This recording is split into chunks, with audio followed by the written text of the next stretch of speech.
Well.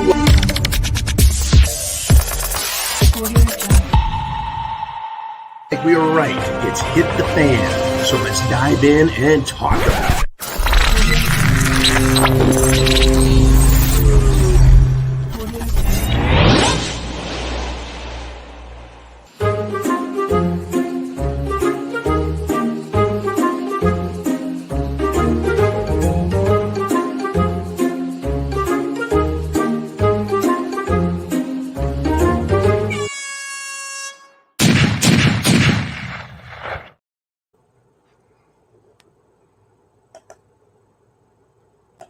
Welcome back, everyone. It is Sunday Night Live. We're at the zoo, and the reason I use that Biden opening is that stumbling, bumbling idiot has finally, folks, 2 years into his presidency, finally decided to visit the border. That's right, not the Ukraine border with Russia, not the South Pole, the penguin border, because, penguins are dangerous too. No, the American border that it shares with Mexico. Finally made it.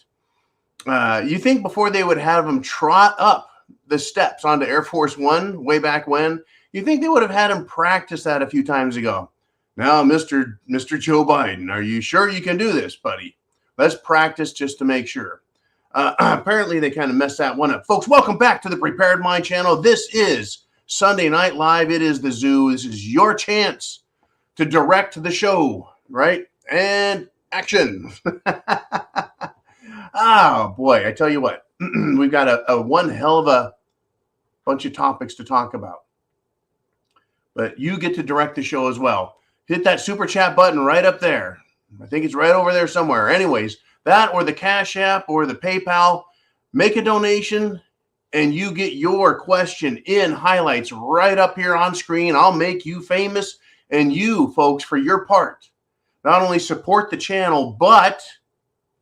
this is right. Not only do you support the channel, but you can become famous, right?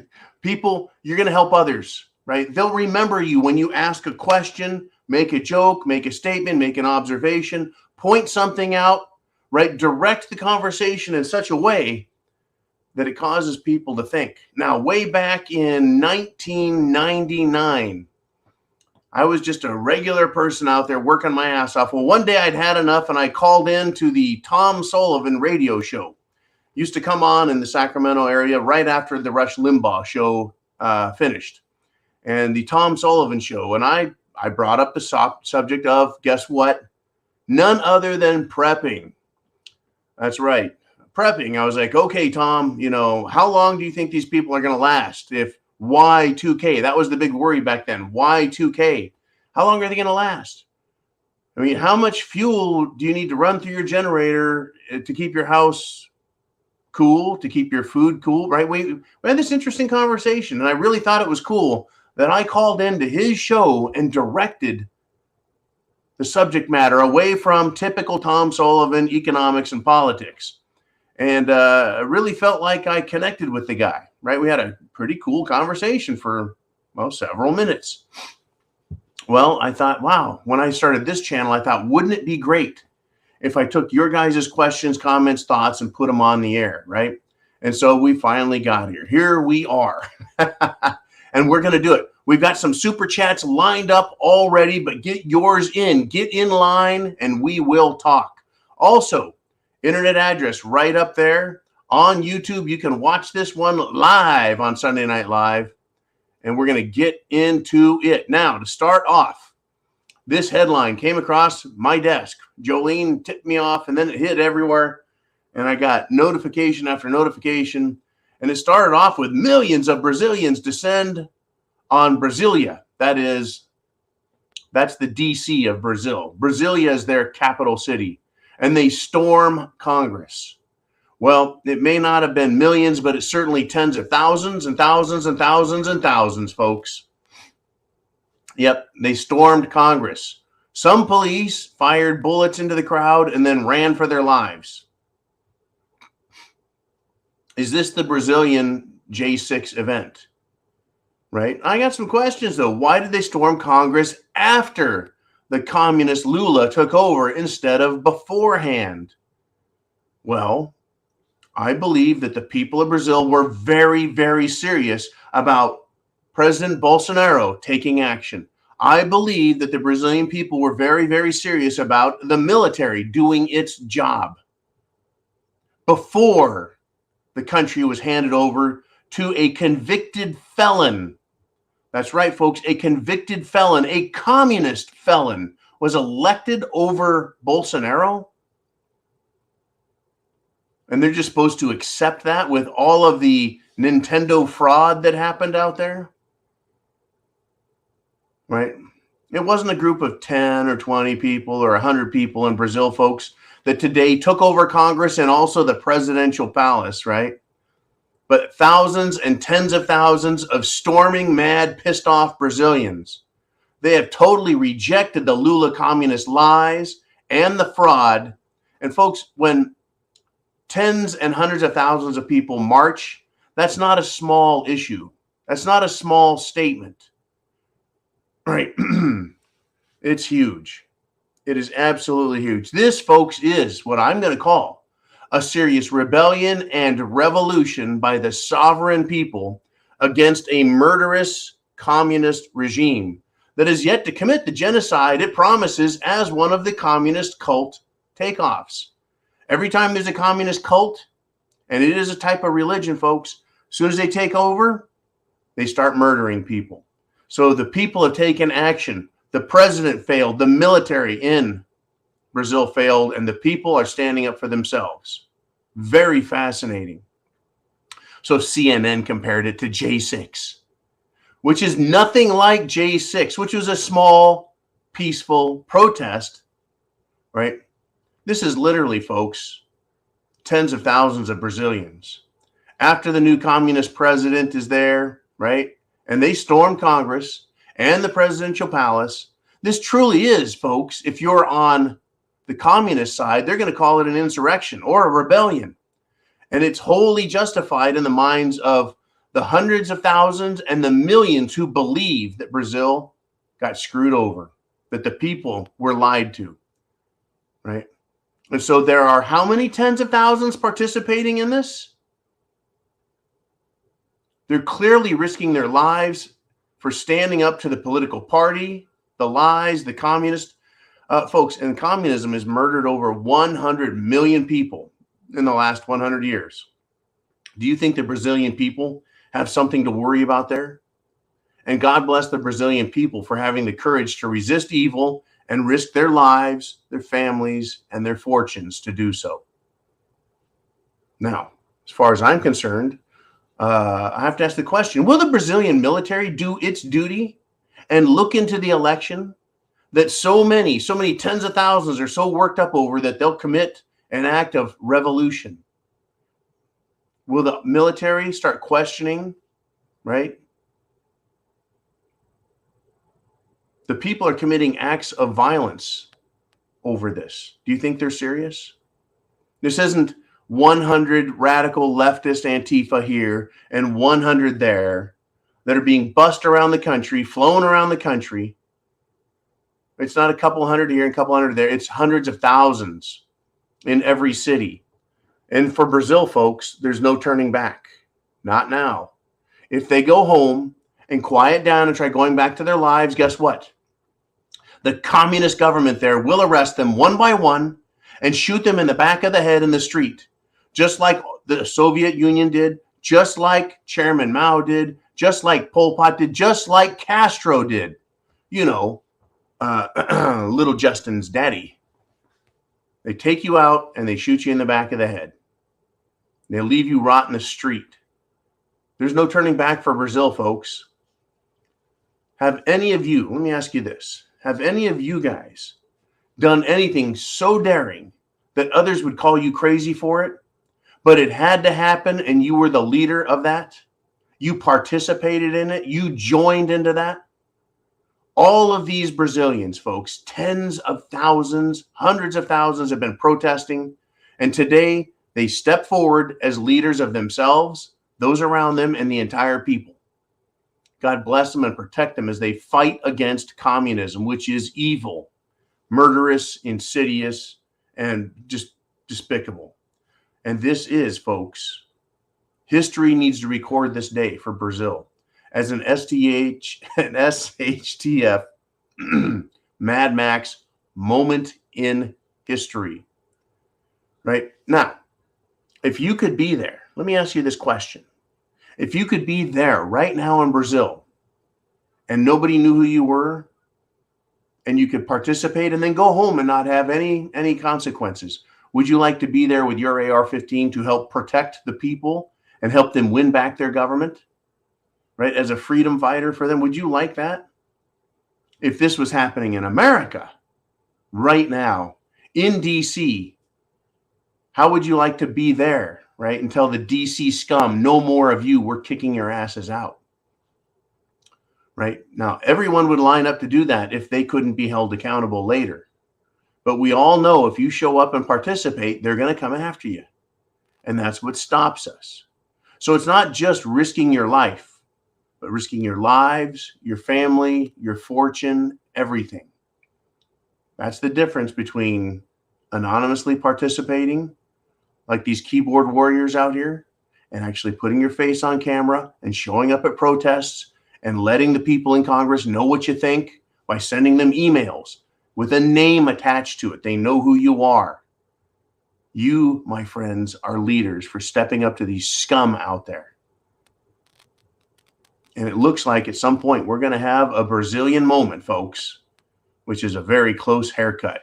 Now, I want to say this. Let Brazil stand as an example of what will have to happen everywhere to get rid of the Clintons and the Bushes and the Pelosi's and the McCarthy's of the world.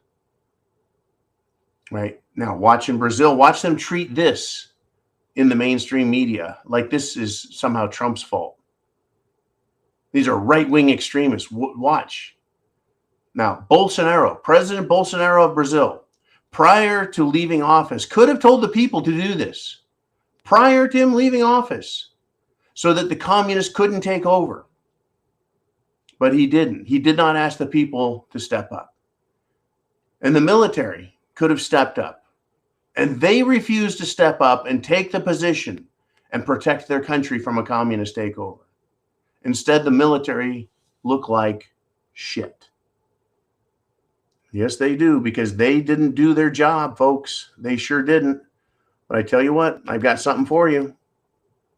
I got some more for you on this. And then we're going to get to your comments, your suggestions, your questions. I want to start this show off big time. More Brazil, right? The actual real felon, the presidential communist of Brazil, has run from the people.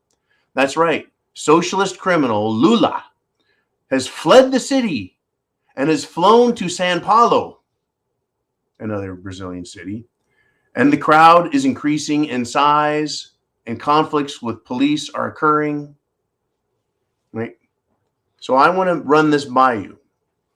The people of Brazil have taken the capital. And we've discussed this when I said, well, what would be the big deal if the protesters on January 6th took control of Congress? Does that mean they run the country? No, it doesn't. Right? How do you take control of a country? How do the people take control of their nation? Well, in Brazil, they have a good start. Hundreds of thousands of people. And they've taken over Congress. They've taken over their presidential building. You have to take over everything, all of the buildings. Now, number one, right? Well, military officers and tribunals have to be convened for the purpose of establishing national order after the government abandons its post. Right? The judges, they leave. The president leaves. The Congress, they leave their post. The Supreme Court, everyone leaves their post. The bureaucrats, the head of the FBI, we're talking about Brazil here, head of the FBI down there, the Federal Brazilian Investigation, right? Their version of the tax collectors, their infrastructure, all those people have to flee, right? They've abandoned ship. Who runs the country? Order has to be reestablished. So the military folks, its officers, and the tribunals need to be convened. I want you to think about this. Have to be convened for the purpose of establishing national order. Not chaos, not Mad Max, but they have to be convened for the purpose of holding order. Number one, You give Congress, the executives, the heads of the bureaucracies, the Supreme Court, and all the other courts to get to the Capitol. You give them 24 hours to get to the Capitol to either resign or take an oath or be guilty of treason for failure to obey a military order during martial law. There you go, right? When the military takes over, folks, it's not going to be pretty. So these people have abandoned their post. What do you call that in military terminology? Desertion. And desertion at time of war is death. That's right. Deserters during a time of war would be shot or hung. So these people, you're given 24 hours to get back to the Capitol. We're talking about Brazil, folks, not DC. So what happens next? Now, when these people start coming back, you make all of them who wish to remain in office, whether elected or appointed, they have to swear an oath to the people and their republic, the country, to obey the Constitution. That's number one. And then command them, whatever their job is, to immediately take injunctive action and prosecute all of those who have not returned or refused to take the oaths of office. They need to be held accountable, in other words. And if these people who have come back and taken oath, if they fail to act immediately on their new command from the military, arrest them for treason and hang them. Now, if the people who come back, they say, you know what, I don't want the job anymore. If they fail, right? If they don't want to do the oath and they choose to resign, then they get to go to prison for 90 days or until they can be tried to determine if they had committed treason prior to this revolution against the communist takeover of Brazil. They just do not get to run away. They don't get to come back and say, yeah, I changed my mind. I don't want to be part of this. No, you were already a part of this. Did you have a part in it? Did you allow it to happen? Did you cause it to happen? Did you take money and it happened? Did you get in the way, right? Anything, obstruction. And if it's found to be the level of treason, whoosh, you're done. Now, all those government politicians and bureaucrats who refuse to return to the Capitol, they need to be arrested for malfeasance of office, right? Desertion, and are be held in prison until a quick and speedy trial can be performed to determine if they committed crimes, high crimes and treason. And they get to be imprisoned for their crimes or hung for treason. Now, once the interim government is finished, those who have come back, taken the proper oath, perform their duties as prescribed by the military and the tribunals, which is go get the rest of the government and get their asses back here and swear them in, right? Once they're finished with the trials and the replacements, right? Because offices that aren't filled, they need to put someone in that office that swears an oath to do the job, right? So once the trials are done and a replacement government is seated, oaths administered, and compliance with the Constitution reestablished. It doesn't mean the government gets to start fucking the people over again. The Constitution is reestablished as the law of the land. The military is then to return enforcement, legislative, and judicial power back to the civilian government structure that now understands that when you fuck around, you find out. When you fuck around and the people revolt against you, the people are the authority, not the government. They're finding out in Brazil right now. They fucked around and they're finding out that the people are the authority. The government is merely there to administrate the people's will, which is in the Constitution. It's a lot of action to be taken there, is it not? There's a lot to unbox, and the Brazilians have started it. Will they finish it? Will they step up and remake their country? Because it is now fully failed. If the people back down and Lula takes the power back, he can start prosecuting and murdering people, just like the communists always do. And who's going to stop him? If the people say, okay, we've now taken control of Brasilia, their capital city, and we want the military to come in and do their job, what do? They have to get all those people who fled, including Lula, back there and make them swear that they will do their jobs and obey the Constitution, or they will be hung for treason. It's so simple. What does this sound like? Accountability. Those people who take those government jobs to serve the people are responsible to the people, And if they won't do their jobs, they have to be held accountable. What do we have in America? No accountability. None whatsoever. You can go into government and fuck up all you want all day long. You can violate the Constitution all day long. You can lie, cheat, and steal in the government all day long. In DC, the state capitals, everywhere. And what happens? Not a fucking thing. Right? But you, right? Do you now have an idea what it would take in the United States of America to fix our issues? And the amount of integrity it takes to set up a lawful government? It's a lot. It's a lot.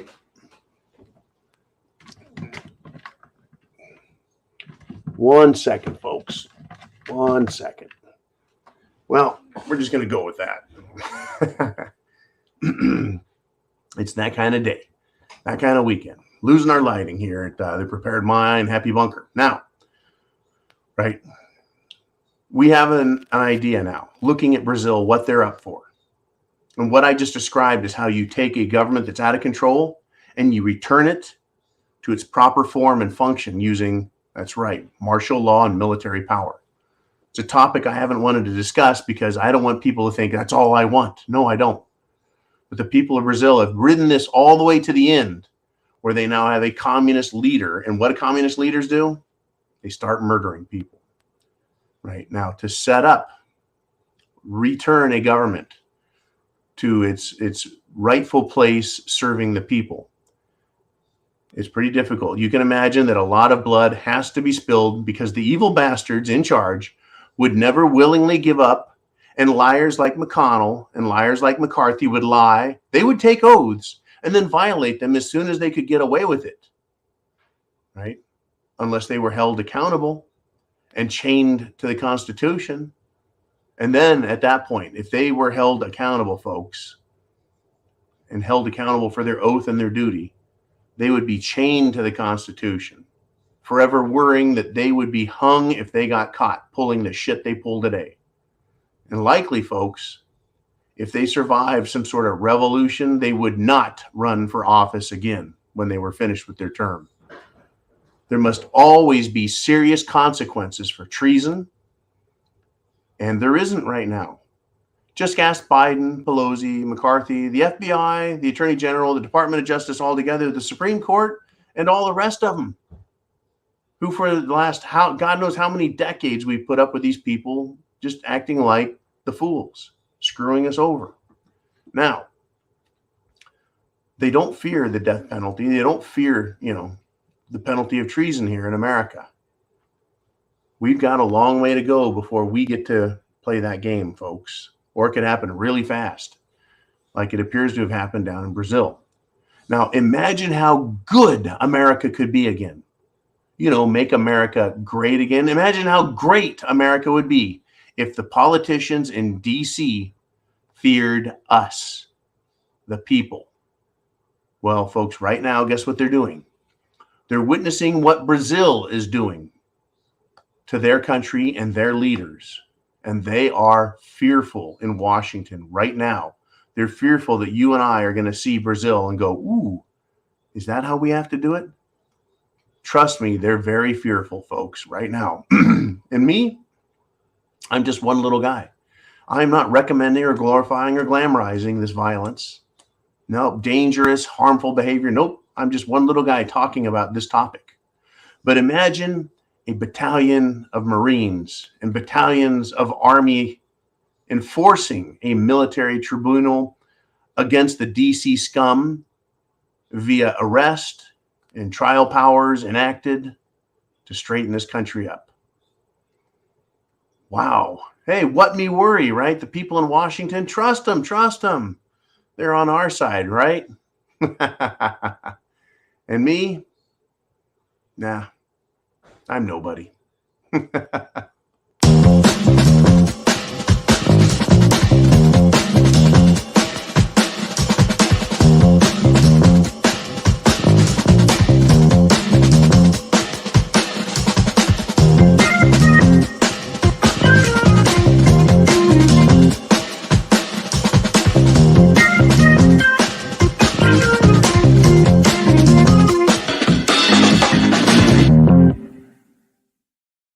Well, that wasn't a bad start to the show, was it? No, not bad at all. Not bad at all. Folks, we've got the $50 Scotch rule on tonight. You want to contribute $50 or more? I'll take a shot of the good stuff there. 18-year-old Glenn Levitt, and we'll get it on. But so who do we got first? We've got Darcy.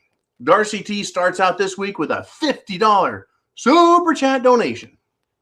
And she says this: good evening, John. More athletes are taking sudden dirt naps, and the news has lists of activities that can cause heart attacks, which were never problems before, like shoveling snow.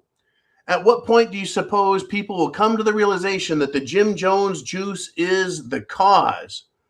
That's a great topic, don't you think? Yeah, actions can cause heart attacks, like shoveling snow. Well, yeah, if you're 300, 400 pounds and you're way overweight and you're out there shoveling snow hour after hour after hour, you can have a heart attack. But we now have snow blowers, and you're supposed to pay kids to shovel your snow. I don't know any 300 and 400 pounders out there pounding on the snow like that. But we are seeing this, right? We're seeing it. When are people going to wake up, Darcy? They're waking up every freaking day, and they get it.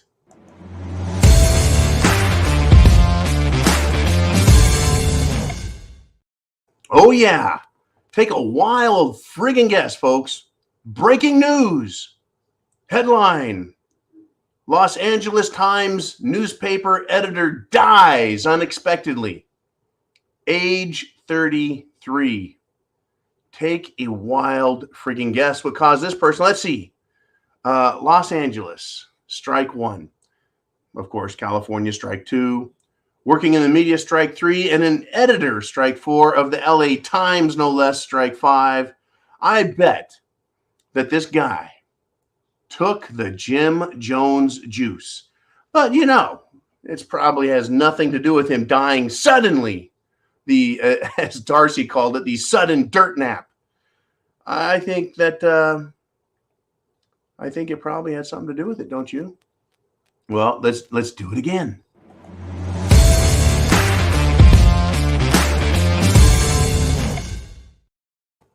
That was an editor. Well, Darcy said athletes. Okay, here's a super athlete for you, and take a wild fucking guess at this one. An MMA, mixed martial arts star, dead suddenly.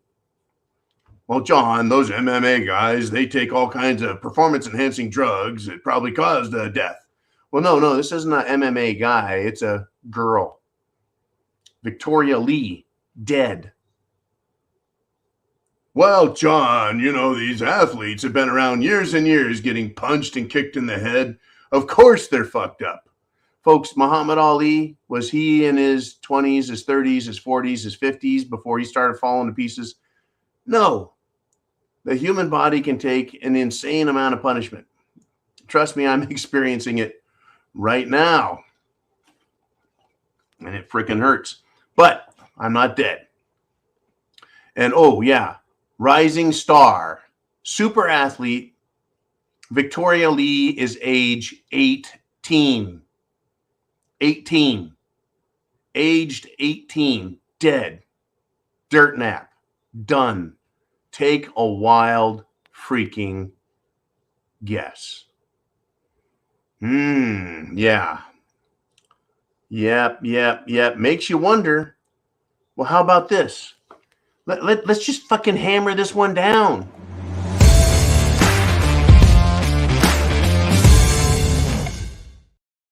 To get these stories, it took me half an hour of research to find people who have keeled over, who aren't your typical big fat ass old guy who's been eating fucking bacon at every other meal for his whole life.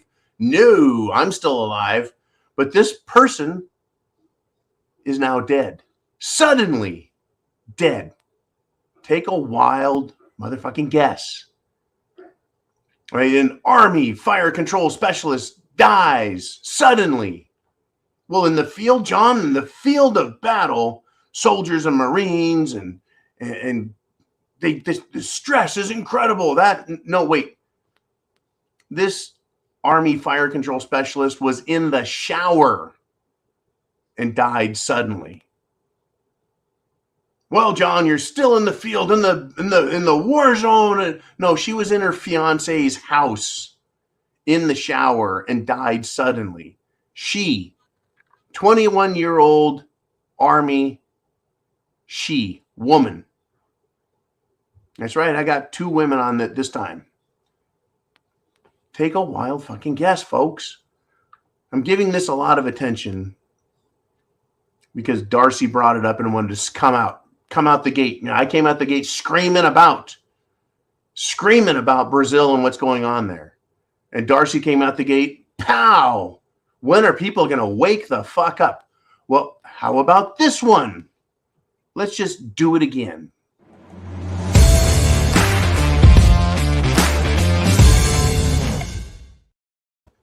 Yes, sir. Basketball player suddenly dies at home. 17 years old. Take a wild guess here, folks. Right? We're not glamorizing this. We're talking about it. 17-year-old super athlete basketball player. You know what he died from? A medical condition. Yeah, no shit. When you fucking die at 17, 21, age 33, 23, it's some kind of medical condition unless you fall on a knife 27 times or get shot while having a hamburger. Wow. Folks, the Jim Jones juice, we've got some problems, some serious problems. Remember when you and I were told it's safe, it's effective, and you're not allowed to argue against it? Well, folks, get this. Safe Weekly has revealed data that came from New South Wales. And it demonstrated that the Jim Jones juice is ineffective. They said it was effective and it was safe. Well, they have statistical analysis at this point. And we've had a lot of statistical analysis. And I'm going to beat this dead horse that died suddenly. 86% of deaths and 80% of hospitalizations were people who are juicinated.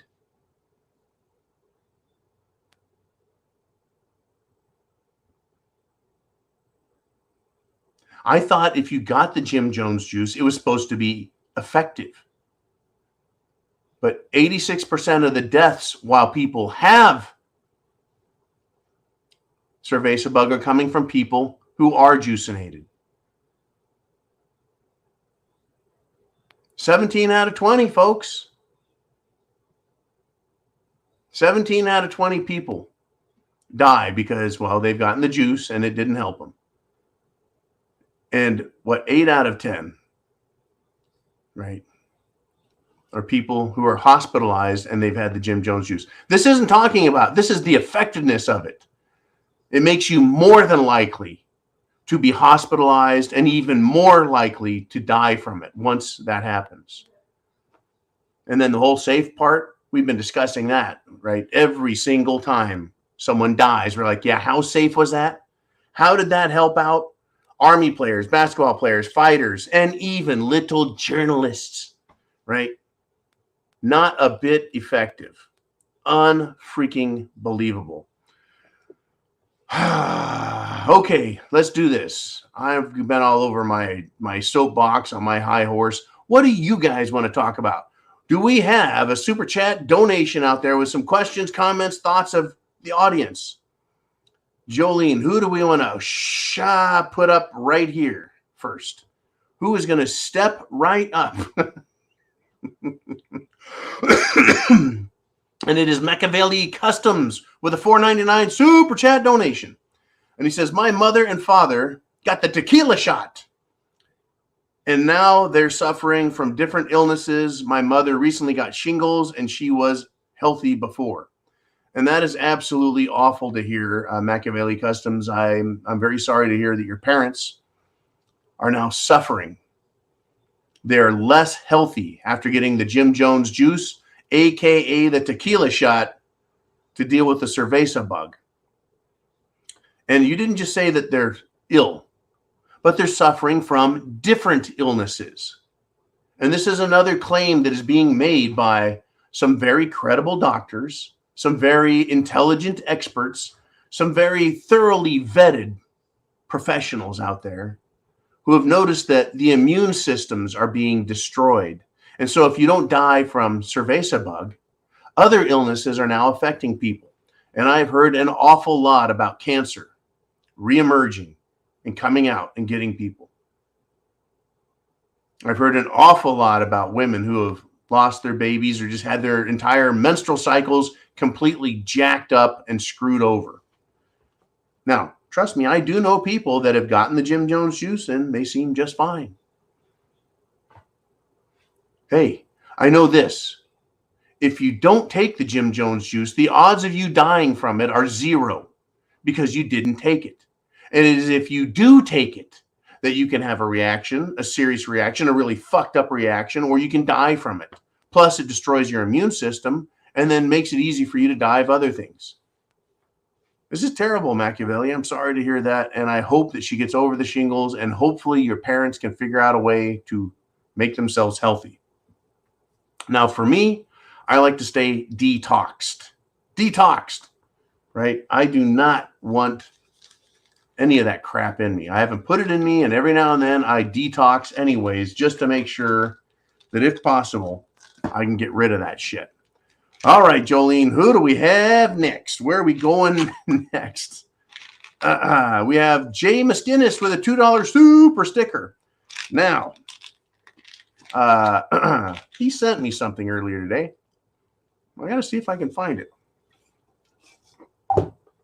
And yes, I just swallowed some good old-fashioned vitamins. Anyways, this is what John Maskinnis sent me. He sent me a little thing. He said, bank rain. He said, it could be a new term that comes up, kind of like Ukraine. Now, bank rain is that little nation that's right next to Ukraine, and it's completely bankrupt, and it's waiting for it to rain down on their heads. Interesting what's going on with Ukraine. That nation is bankrupt, folks. It's a mess over there. We're going to get into that much, much more in the coming weeks. What is happening in Ukraine? Are they going to keep pushing Russia and pushing for nuclear war to completely hide what the hell is going on there? I don't know. I sure hope not. I really don't. These people, folks, we've got big trouble. Big trouble. What do we want to talk about? Well, we're on bank rain, right? Bankrupt Ukraine. Well, speaking of bankrupt, and we know that a bunch of American money, investor money, was stolen by FTX, laundered through Ukraine, and then sent back to the Democrats. But don't worry about Sam Bankman-Fried, right? Head of FTX. This guy who looks like he still has high school zit issues that have been plaguing him. This guy now has a Clinton judge and a Soros-related Biden-appointed prosecutor. And his case has been moved to the Southern District of New York, the most corrupt district in the entire freaking country. I think the fix is in, and Sam Bankman-Fried is going to get the lightest of sentences, if anything at all, and is probably going to be allowed to slip through the cracks. Or he's going to have a Epstein-Clinton bar moment. Anyways, how can Sam Bankman-Fried have anything to do with a case that's being tried in the Southern District of New York when he is relaxing in his mother's basement in Southern California, where he's on house arrest? The man misappropriates, commingles, fucks up, launders money, illegally donates it in the billions, the tens of billions, or even hundreds of billions of dollars. Nobody knows. And he's allowed to be on house arrest. Unbelievable. Unbelievable. All righty, Jolene, what do we want to do? Who is up next? If you have something to say, That's how it works right there. Hit that super chat button, put your question in there, send it into Jolene in the comment section, and there it is. Chin Music steps up with a $9.99 super chat donation. And he says, great shows this week, John. I learned that nuns are penguins. Yes, that's a pejorative term to describe Catholic nuns, penguins. He says, curious what the economy is like in Brazil. Trying to grasp why the same thing in Arizona elicits crickets. Crickets. Well, number one, the economy in Brazil is in trouble. Big trouble. Brazil has the potential to produce just like the United States does. It has huge agricultural resources and potential.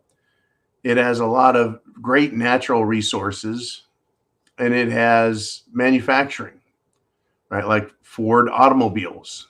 Years ago, I read that they've got a Ford plant down there. Who knows how many other auto manufacturing plants are there? But under, shall we say, socialist and communist regimes, economies take a shit. They take an absolute shit. The rest of the continent of South America has been under one form or another of socialism for the last 50 years. And it is absolutely destroying them. Is it any wonder that South America and Africa really never come full face and become, well, if nothing more, right? I don't expect them to become military superpowers, but why not, fundamentally decent, just good countries, right? That are emerging market and more, first world. Well, Brazil really is that, but it has finally fallen under, folks. It's finally fallen under the spell of socialism, communism. And folks, the difference between socialists and communists, one more time, all a communist is a socialist in a very big hurry. Oh, yeah. Yeah, Brazil, folks, and I know Brazilians, they're great people. Now, the indigenous people down there, the Brazilian Indians, if we want to use that term, or Brazilian First Nations, right? Whatever you want to call them, they are really some of the people who are very much against what is going on. And why would that be? Could it be that they know that their people suffer under communists even worse? Could it be? I don't know. Let's think about it. What else could inspire the indigenous peoples of Brazil to resist communism unless they didn't already know and experience it firsthand? Or if they felt that their population wasn't being represented, right? Government oppression without representation. I love how the socialists say, well, the people voted us here, so we're now here to oppress them because that's what the people want. Who the fuck in their right mind would vote to be oppressed and destroyed? Well, I used to ask that question frequently. I thought, who would want to vote for that crap? Who would want to make their nation socialist? And then I listened to Democrats talk. These are the most insane lunatic people who vote for the most insane lunatic shit. And then they're surprised when it doesn't fucking work. Wow. Folks, 425 people live right now. And what I need you to do is take that internet address right up there and send it to people, right? You hit the thumbs up button, right? That tells YouTube this is good content. And then you send that address. You send it out to friends, family, loved one, everyone else. Their job is to wake up, right? We ask every week, every single day, when is America going to wake up? When will people know enough about the Jim Jones juice? When will they see enough about critical race theory? When will they understand what's going on in Ukraine? Right? When are people going to get it about socialism? When are they going to get it about Wall Street, about the Uniparty in Washington, D.C.? Unbelievable. Thank you, Chin Music, for the great donation. Let me step on Arizona. Arizona isn't being faced with socialism yet. They're not being faced with communism. Not to the extent Brazil is. But we in America here, Arizona included, are feeling the pain of socialist bullshit, Democrats, critical race theory, Black Lives Matter, rainbow, right? Chop your nuts off, insanity, the destruction of the education system. Oh, it's happening. They're taking us right to hell in a handbasket. These Democrats are. And there is going to be one hell of a price to pay when we get there. All they have succeeded in doing, and it makes them very happy to see it, folks, because they have succeeded in destroying America, bringing the economy down, our land down, bringing the people down, destroying children and America's future. And they're happy about it. They're so fucking happy about it that they will gleefully march down the road and scream and yell and rant that they're happy about killing babies. And they'll even invite along their friends, the Satanists. That's right. The Church of Satan will go right along with the Democrats, screaming about how abortion is one of their holy, shall we say, rituals.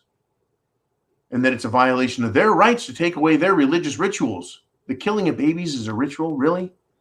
It should be allowed because it's part of their religion? Really? That's how fucking bankrupt they are, both intellectually and morally. But we share a country with these fucking morons, folks.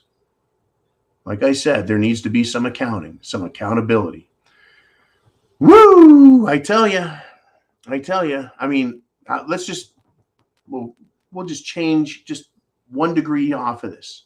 In California, folks, one of the hotbeds of lunatic left thinking, California has passed a bill, or they're working on it, to punish doctors for false cerveza bug information. Well, this law goes into effect, folks. So how can a doctor practice medicine? How can a doctor share their opinion if somewhere in the state of California, some fact-checking fool, some left-wing loser justifying their job discovers that a doctor said something that they don't quite agree with? Or how about this? Maybe the doctor didn't say anything false about cerveza bug or the Jim Jones juice, but he just wasn't enthusiastic enough about telling his patients they better get it, right? If you're not enthusiastic enough about it, maybe it's because you harbor secret thoughts against the cerveza bug indoctrination. And so you should have a punishment. That's right, folks. Punishing doctors. It's a state law. So what happens in California, folks? What happens to the medical system? What happens to the doctors? What happens to the health care for Californians? It goes to shit because the doctors fucking leave.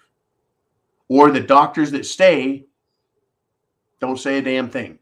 They say, what are your symptoms? And you go, well, I got runny nose and my butt hurts. And so they type in the symptoms, runny nose, butt hurts, to commie-web-doctors.california.gov. And it says, if those are your symptoms, give them 3 jabs and send them home for the week. The doctor will just go, okay, 3 jabs, send them home for the week. Because that's what the commie-web doctor app says to do. It's not medicine anymore. It becomes political propaganda at the end of a fucking syringe. Is that how you want to live, folks? It's not how I want to live. It's not how I will allow myself to be ruled over by people. I'm not in California, not anymore. And I won't live there ever a fucking again. There would have to be something really dramatic to change that, folks. And I mean a lot of really dramatic things before I ever would consider going back to California and staying there. An entire political, shall we say, elimination of the enemies of the people. That would be step 1. Then there's another 20 steps in between to pull me away from where I'm at here in the very, shall I say, safe, respectful, and, well, it's the South, and I love it. And I love the people. I love the culture. I love the environment. Let's do this. Let's do another super chat donation. Jolene, who hit that magic button up there and got something right down here? It is Bonnie Blue 2A with a $9.99 super chat donation. And she said the CCP, that's the Chinese Communist Party, controlling much of South America and Canada. The USA, the United States of America, may be in for a geographical squeezing. It's already underway, folks. We are being squeezed from the north and squeezed from the south. We're being squeezed from the west coast, and we're squeezed on the northeast coast. America is being squeezed, folks, by China. They do not want this to come out. They do not. The Chinese don't want themselves revealed, but they've been getting revealed, folks, for over the last 10 years. People have said, hey, why do we have these fucking Confucius institutes, which are communist indoctrination groups in America, in our colleges? Why do we have Chinese scientists working in our universities and taking our medical secrets, our scientific secrets, our industrial secrets, our chemical secrets, our biological secrets? Why are they taking them back to China? Why are people like Fang Fang fucking Democrats in California, Democrat representatives like Eric Swallowswell, banging Fang Fang, a Chinese spy? Why are they in here? What are they doing? China taking control of our what? Natural resources, buying all they can, folks, or having it handed to them. That's what the Bundy standoff in Nevada was about. There was a deal being done by then Senator Shitbox of Nevada, the man whose name I can't stand to say, so I won't. The man from Lighthouse, Nevada, right, was trying to give away the control of American soil to a Chinese company, and Ammon Bundy said nope. And we ended up having the Bundy Ranch standoff.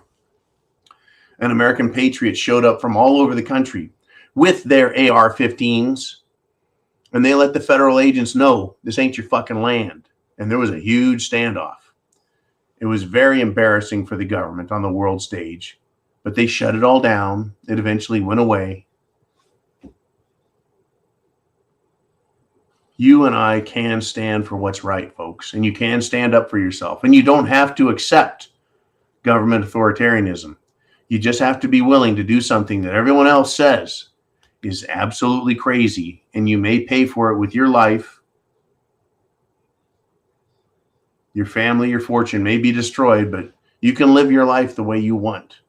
You don't have to live it as a coward. You don't have to live it hiding. You don't have to live it waiting for everyone else to wake up. And I am not recommending anyone do anything stupid or harmful or violent, but we know by looking around the world what's going on and looking at our own country, just like in Arizona, as it was brought up earlier, that there's problems. Chinese Communist Party buying off American politicians. Look what's going on in Washington, D.C. Right? The NBA, if anyone says anything against China, they get their money cut off. And then they come back and start groveling and apologizing. I believe John Cena, the wrestler dude, was just as guilty of this as anyone else, trying to say something about China, and whoops, yeah, they pull his purse strings. Oh, China's all over this shit, folks. And why wouldn't they be?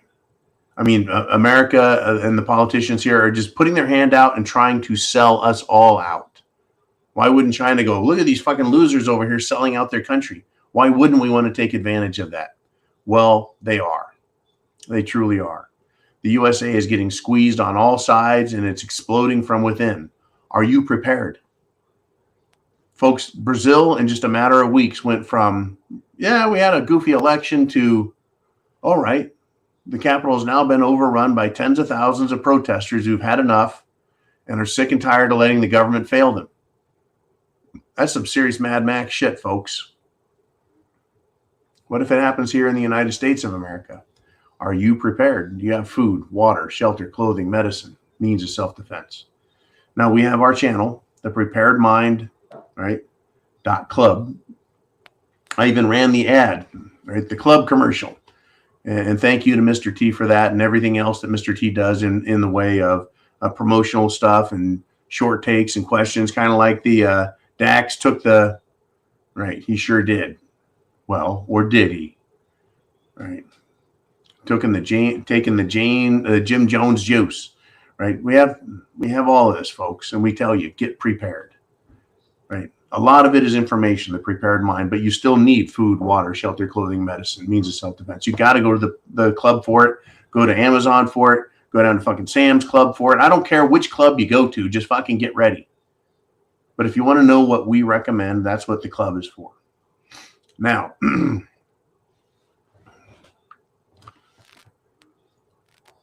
this is a very interesting issue, and it popped up. And this is in England. And you get to think about what the numbers are for Americans. England is seeing a 39% rise in children needing help for serious mental health problems. So 4 in 10 children need serious help, serious mental help.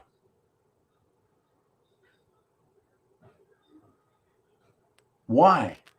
What has changed that now kids are needing help for serious mental health problems?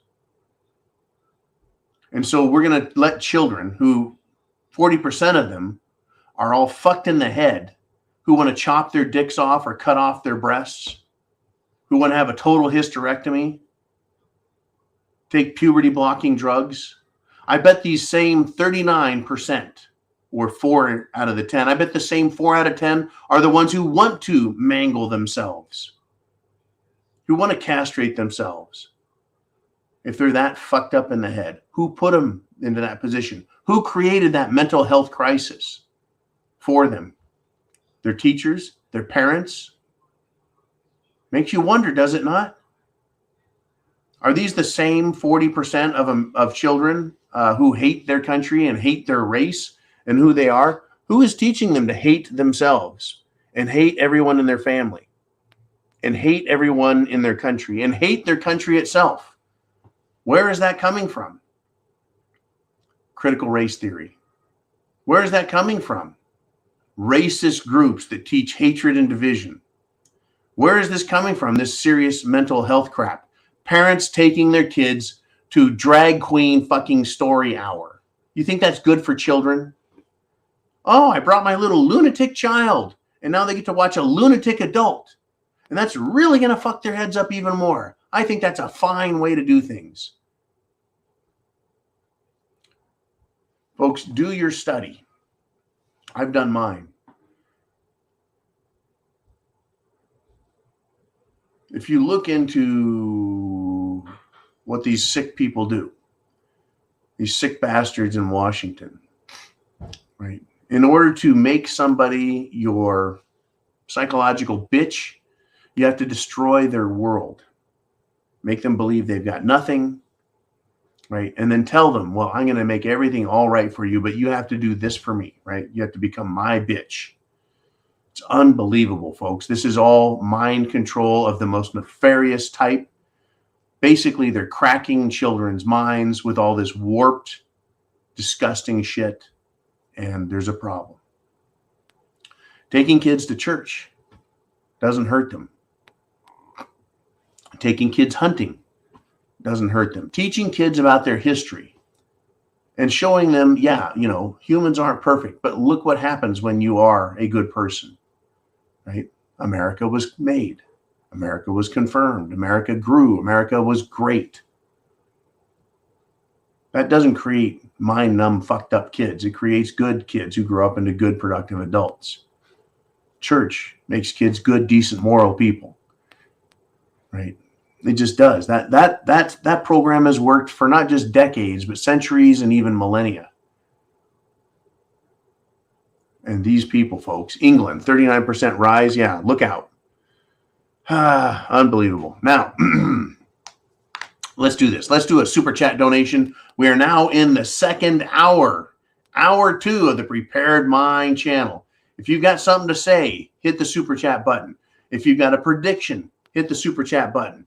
If you have something about history that you think is important, hit the super chat button, right? A quote, a prediction, history, anything you want to talk about. Let's see what you have to say. And it is William Nipper with a $9.99 super chat donation. This is what he has to say. I work in the oil field, and the younger guys that have taken the Jim Jones juice cannot work a full 12-hour shift. Now, folks, I'll tell you what. I've met roughnecks. There's some hard, nasty, fucking down-to-earth dudes. They're tough motherfuckers working in the oil fields, right? Drilling, going to get energy, oil. It's amazing how what some people consider to be the lowest amongst us, who produce the energy that makes this fucking nation work, oil and gas. That is what drives this nation, has driven the American economy for the last 100+ years.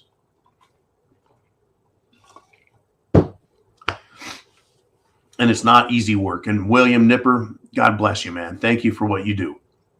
I'm glad you work out there. And he's referring to younger guys. Now, I'm going to be 53 here pretty quick. 50-fucking-3, if you can believe it. I tell you. And I'm not one of the younger guys anymore. I'm one of the older guys. But he's referring to younger guys. And the demographics on this channel are ages 40 and up to age 70 and down. That's the meat and potatoes of the Prepared Mind channel, right? That's the top and the bottom, about 40 to age 70, right? And I'm right in the middle. People see eye to eye with me, basically. So William is probably at least 40, and he might be my fucking age. He could be 60 for all I know. And he is saying these guys can't work 12 hours a day after taking the Jim Jones juice. Why not?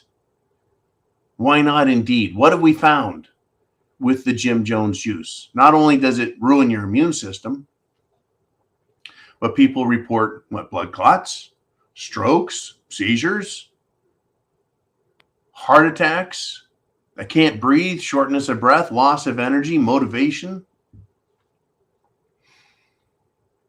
Fascinating, huh? Makes you wonder, why is it an older guy like William Nipper can put in a 12-hour day as a fucking roughneck, but these younger guys can't? This is not going to end well, folks. It's not going to end well. And we've risen above 450 people live now. Live. 450 people live. People come, people go during the show. They check in for a while, ask some questions, phase on out. Right? I love it. Oh, shit. We just hit 460. There it is. Pardon me. We have some trouble, folks. People are getting sick. People are weak. They're losing their mind. Folks, here's my thing. If you're not getting enough air, right? If you're not getting enough air, then guess what? Right? You don't have the energy you're supposed to have. If you're not getting enough air because your lungs aren't working, because they're clogged up full of Jim Jones crap, you're going to be unhealthy. You're going to be weak. You're going to be tired. How many times have we talked about the zombie apocalypse over the last, 10 years of this show? Right? We've had people bite other people's ears, their faces. People on the left, these leftist lunatics, are seriously violent people. They're taking the Jim Jones juice and they're losing their shit. They're the ones who think we should be locked up in prison and we should be re-educated or killed, and we should have to abandon our entire lives and listen to them. Really, folks, this is all going to come to a head in the next few years. Now, interestingly, these left-wing lunatics, these fascists in Washington, these globalist, fascist, Illuminati types, they're killing their own supporters. Now, I don't know if this is a faux pas on their part or whether the leadership for these wackos is willing to kill off their own people, because it certainly seems that way to me. It just does. It certainly seems that way to me. Right? Glenn Levitt. Imagine saying, I don't like that shit. I would rather take some concoction made by Dr. Fauci. Unfucking believable. Not a chance. Not a chance in my book, folks. I tell you. Now get this. Like these left-wing idiots who are killing off their own people, they have some fucking nerve. Well, today, Senator Perry, Republican out of Pennsylvania, he went on a Sunday news show, and he refused to recuse himself, or said he won't recuse himself. He wouldn't commit to recusing himself, that is, removing himself from a possible House GOP investigation of the Justice Department's January 6th investigation, because the federal investigators looked at his role leading up to the insurrection, and they previously had seized his phone. Remember that story when he had his cell phone seized? The FBI caught him, took his phone. So he's saying, hey, hell no, I'm not gonna not participate, right? And furthermore, I'm asking this question: what insurrection? I've heard the word insurrection thrown around, and I've heard the date of January 6th thrown around. But what insurrection? There was never evidence or a declaration or a conclusion or anything more than bullshit and political hyperbole about an insurrection. In fact, all the evidence I've looked at says it was an FBI planned false flag stunt. And things like evidence, if they were ever considered, would look at that. So screw the mainstream media, Democrats and bureaucrats in DC, right? Senator Perry, or Representative Perry, stated on ABC's trashy Sunday political show this week, he says, why should I be limited? Why should anyone be limited just because someone has made an accusation? Well, an accusation. That's how this world is run, folks, with woke politics and woke belief systems. Is if someone makes an accusation, then you can never trust them again. But if you're a Democrat or a leftist or one of these people, you can say and do all you want, and people can accuse you of anything, and you don't have to step down. Right? But someone has made an accusation against this guy in the FBI, the Department of Justice, and that someone is swamp scum. So I hope that Mr. Perry, Republican, stays on this. And I really hope that McConnell, folks, Mitch McConnell and Kevin McCarthy, do their jobs. Now, we'll talk about that in just a minute. What did McCarthy agree to? Before we get to that, though, I want to do your super chat donation. You hit that button up there, donate to the show, keeping the show live on the air, then guess what? I'm going to give you preference. Let's see what you guys have to say. Jolene, ruh-roh. Well, first off, a $19.99 super chat donation deserves a shot of the good stuff here. You earned it, and we're going to talk about it. This topic is probably going to piss me off good, so I need a shot to cool me down. Thank you, Bonnie Blue. Shalom.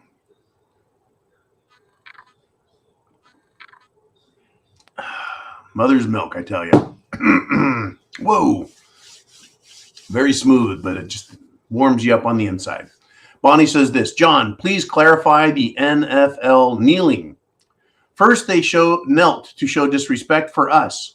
Last week, they knelt in prayer for a fallen player.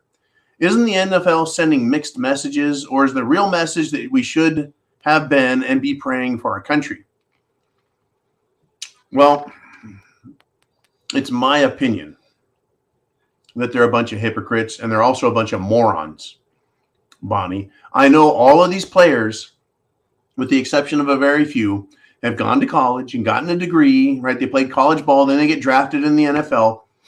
But when they're in college, they're probably busy working out and partying and screwing around and playing football, right? They're not really there getting a huge education. They're not rocket scientists. They are athletes, though, and they're great ones at that. And I think they're very poor role models. From time to time, you'll hear an NFL player or an NBA player or a Major League Baseball player or an NHL player sound articulate, right? And they will demonstrate the ability to articulate an idea, a philosophy, a thought every now and then. So first, they stopped entertaining us and they decided they were going to chastise America. As you point out, they knelt to show disrespect for us. And they did. Right? They took a knee. That asswipe Kaepernick started it with his ridiculous hair. And I don't give a fuck. It was ridiculous looking and he knew it. He wore that haircut to be an idiot. Not as a fashion statement. He is a football player. If he was a football player and worried about the millions of dollars he was making, maybe he could have done something a little more professional. Instead, he wanted to make a social, racial comment. And he did. And he got his ass kicked out. Anyways, he started this disrespect shit. Now, he politicized football.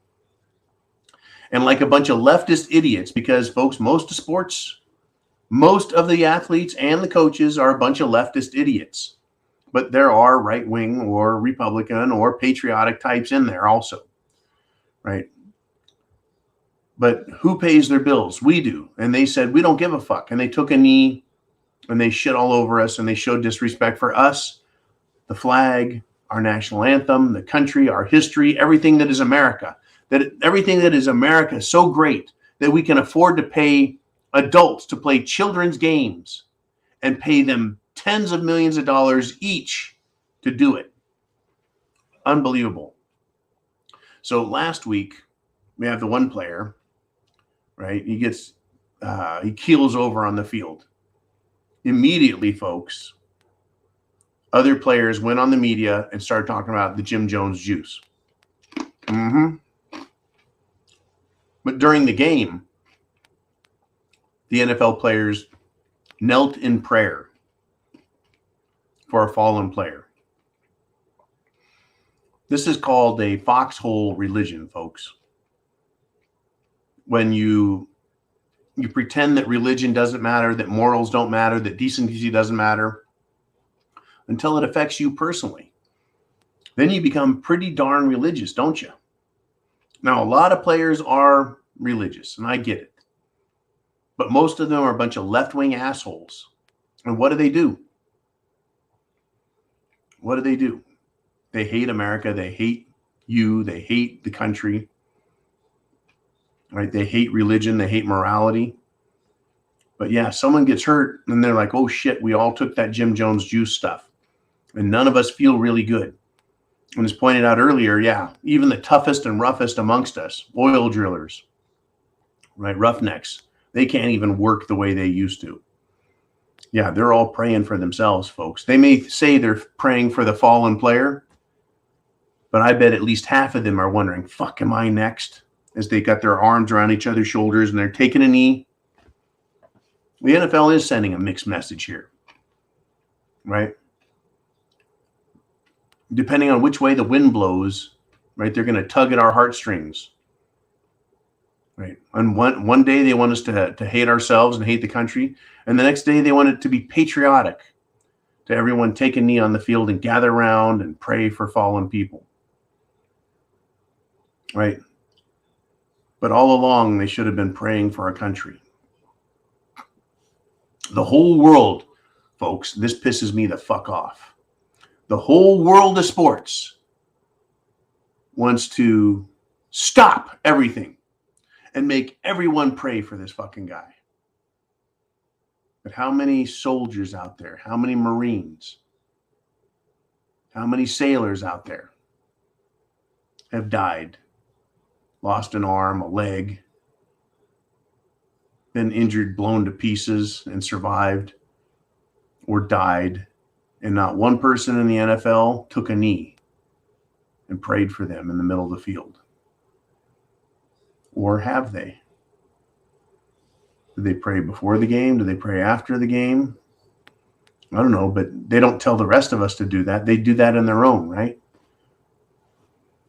They pray to the Almighty, right? Have their little moment. But yeah, when one of their own gets fucked up, what happens? Oh, they get pretty fucking pious real fast. Real fast.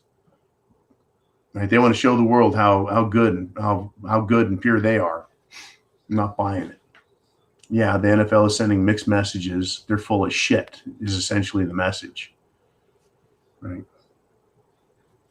It's another control mechanism as far as I'm concerned. And it is a shit show, professional sports. And it is very much bread and circuses, folks. Bread and circuses. They're trying to keep us entertained here in the United States of America so that we stay asleep and we stay stupid. Right? Look what's going on in Brazil today, folks. The people down there, they're in the 12th hour. The fucking clock has struck. And it's time for them to pay the fucking piper because they got a communist president. And instead of laying down and quitting, they took up arms and they took back the capital. Now, the question is, can they hold it? Can they do what I suggested might be a course of action that could fix things, which is kick all those people out and round them up and then make them take an oath?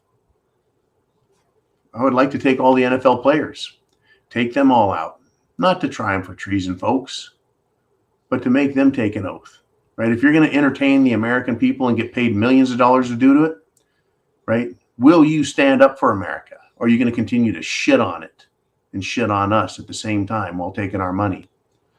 Yeah, and how much Chinese money are you taking NFL players and basketball players, et cetera, et cetera? Whew, what a topic. Thank you, Bonnie Blue. Appreciated that one. Semper Fi to you and everyone else. And we've got more to discuss. Jolene, who is next? What are we going to talk about? Well, we got William Nipper back in with another $9.99 super chat donation. He says, how do we deal with our family members that are still living in 2019? They know something's not right with the world, but refuse to prepare. Well, William may be of the same mind to me that in September of 2019, the banking system failed. It utterly failed. The financial system, the banking system failed.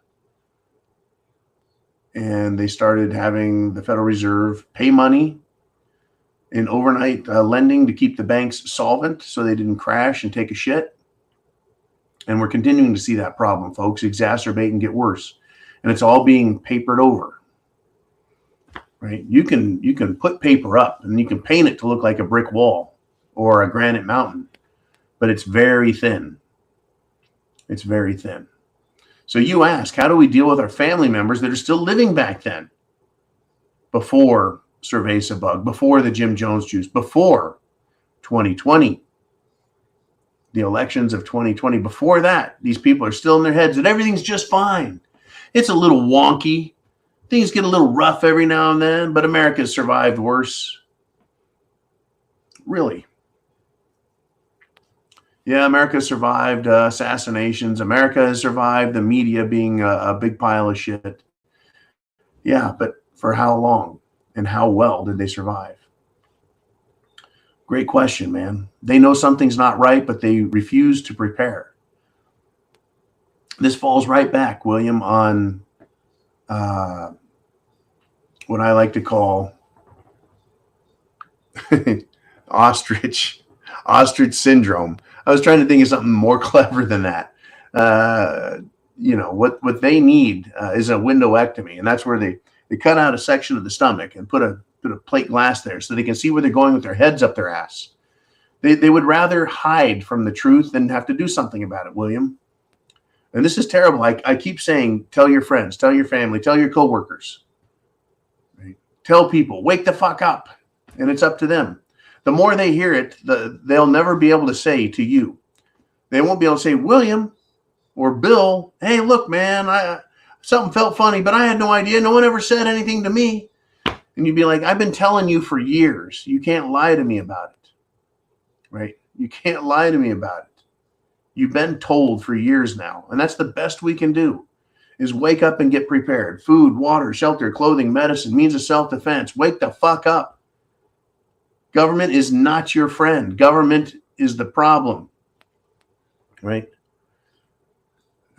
I mean, President Reagan said it. He said it, right? Government is not the solution to our problems. Government is the problem. You know, here's a great example.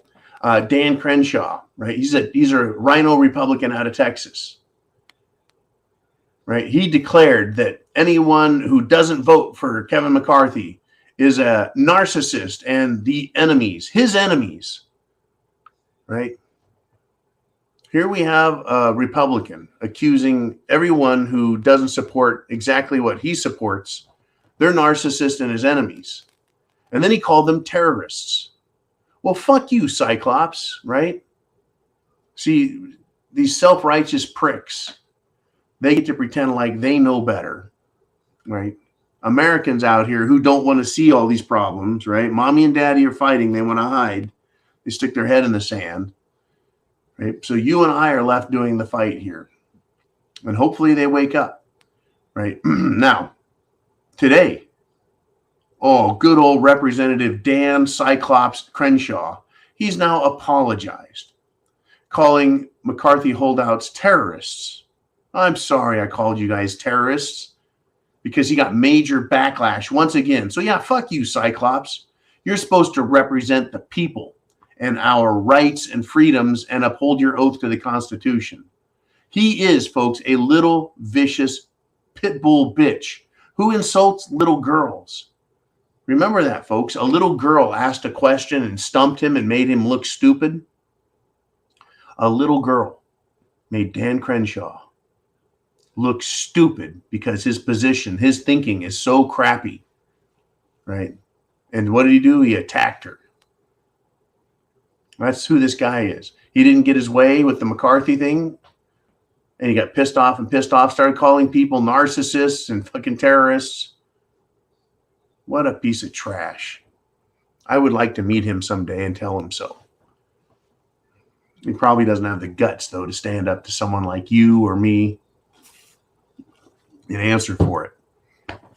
The media is not going to hold him to it. Nope. Media doesn't hold these people to it, folks. Media lets them get away with it. Unbelievable. Now, this was interesting. Matt Getz finally changed his vote. And he said he would never vote for McCarthy. He finally changed his vote, right? And he made this interesting comment. He says, I ran out of things I could even imagine to ask for. So Getz ran out of things to ask for, right? So McCarthy made promises to him and everyone else. Is it in fucking writing, right? Now, first off, folks, I hoped and prayed that McCarthy would have the common courtesy and sense of self-respect and decency to back the fuck out. What was it? 15 votes? The worst election for a Speaker of the House ever. No integrity, no dignity, no self-respect. He just kept in there until he wore everyone the fuck down and promised the world. So first off, to the 20 who held out longer than anyone ever has in all of American history. Over a dozen fucking votes. What is it? 15, 16 votes. Right? Getz, Boebert, all of them. Right? They should be commended for pissing off the most evil people, the most evil groups, the most evil corporations, and the most evil cults of all time in all of human history. And don't act like it's no biggie what these people did, or say that it was easy to do what they did, or anyone could have done what they did standing up against McCarthy and the rest. Right? The pressure is greater than, I think, any pressure that is ever applied short of a gun to the head. Right? And all the other rhinos like Cyclops and Mr. Tough Guy are all pieces of shit for their threats. Because that's what they've been doing, is threatening these people. You know, McCarthy tries making promises on the one hand and then threatens them on the other. So what are the deals that were promised? Right? And when McCarthy fails, what can be done about it? I think that's a pretty damn good question to ask, right? What can be done about it? What did he agree to? Right? This is important. And then I'll get back to your questions and comments, your super chat donations. But I think this is really freaking important as we go into this next week, this second week of 2023 SHTF. There is basically a list, right? Oh, come on. Give me my list. I've got a list of shit McCarthy has promised. Right? He made concessions to everybody. He promised the world to everybody. He agreed to a 5-vote requirement to make the motion, which sets up essentially a vote of no confidence in the speaker, and agreed to lower it to a single lawmaker. That is, one person can say no confidence, and we're going to a vote to get him off the fucking speakership. Right? He agreed to take a hard line on increasing the statutory debt limit. What's a hard line? Doesn't fucking mean a thing. Right? He said that the House Freedom Caucus, that is these people that are stood up to him, got commitments to be added to the rules panel. What if he goes back and doesn't let him on there, right? The 20 reportedly got a pledge to get floor votes on term limits and border security. Do you think these assholes are going to agree to that? Oh, well, McCarthy may say, okay, yeah, we get a pledge to put it up on there, but, everyone else is going to vote against it. Border security, what are they going to do there? Right? He agreed to allow open rules on spending measures, a cap on discretionary spending, a committee to look at the weaponization of the Department of Justice. I mean, how about what happened on January 6th? That's not just a weaponization. It's beyond. It is war has been committed against the American people. And what if he doesn't do what he says he's going to do? What if he was like, well, I just told you what you needed to hear so I could get fucking voted in. I'm a pile of shit. My name is Kevin McCarthy. Right? What could have been done? I think a lot more. I think they could have demanded that McCarthy stand in front of the cameras and admit that he has been a wavering, waffling, weak spine, lily-livered congressman, and that from this point forward, he's going to serve the people and obey the Constitution and a number of other things they could have made him say, so that the moment he fucks around, the American people can find out exactly. Right? Instead, they're going to hide this, folks. They're going to pretend like it never happened. Hide and watch, right? Hide and watch. McCarthy. I don't think so. Unbelievable. Let's do this. Let's take a look at what you want to talk about. Jolene, do we have some super chat donations? Yes, we do. We got Frankie Rios right here with a $2. He said, spending my time red-pilling the youth. Now I'll tell you what. I'm going to agree with this 100%. Frankie Rios, you are red-pilling the youth. I'll tell you what. People who are my age, 40 years old, even 30 years old, they get settled in their ways. They get a really good job and they don't want to piss anyone off. They're married with kids. They don't want to make any waves. They just want to cruise through life, not look at this and not look at that, and just keep their head down and do their thing because it makes them happy. Right? Who's out there who wants to fix things for themselves and make the world a better place? The youth. They haven't got that great job yet. They don't have the family, the white picket fence, and all those tax burdens yet. Right? It is the youth who are most, shall we say,